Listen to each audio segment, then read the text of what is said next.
Coming to you from right outside the Maryland Field Hockey and Lacrosse Complex, I'm Alex Flum. He's Max Marcillo. We're here to preview the Big Ten Women's Lacrosse Tournament coming up this weekend. Maryland, for the first time in 7 years, will be hosting a conference tournament on their home turf.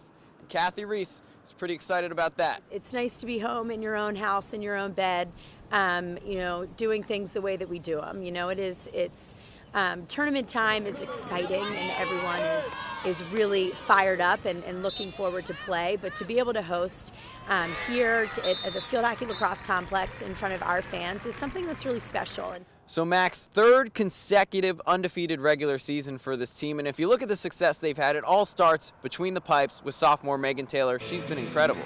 Right, she's been one of the best goalies in the country all season long, and look, Maryland has a very good defense, starting with Nadine Hadnagy, but if the ball ever gets past them, well, it's reassuring to know that you have the nation's leader in save percentage in the cage right behind you.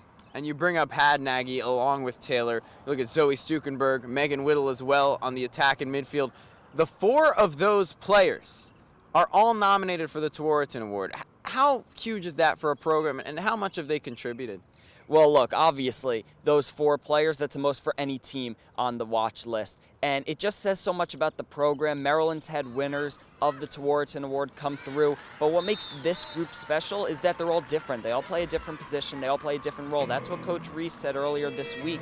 And, the talent, we know the talent is incredible. That's why they're the #1 seed. But the way those players work together and as a team, that's what makes Maryland as good as it is. And Maryland has been incredible, 17-0 this year. But now, as the Big Ten tournament's approaching, they're ready to focus up and get set for that. These individual awards, they're very nice, but at the same time, the season isn't over, and we're really excited to have the opportunity to compete for a Big Ten championship and compete for a national championship. Our Max prediction time, Maryland taking on Johns Hopkins at 6:30 on Friday. Winner of that game faces the winner of Penn State Northwestern, but Terps, they got to get by Hopkins first. What's your prediction?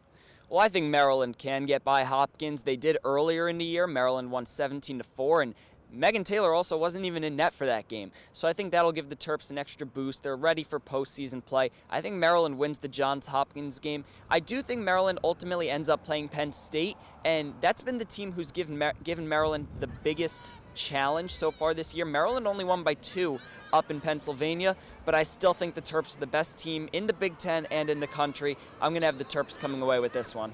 All right, well, you heard it here first from Max Marcillo. His prediction, Maryland winning the Big Ten tournament this weekend. Make sure to keep up with all of his coverage. He'll be here all weekend bringing you the latest. For Max Marcillo, I'm Alex Flum. This has been TLB TV's Women's Lacrosse Big Ten Tournament Preview. Thanks for watching.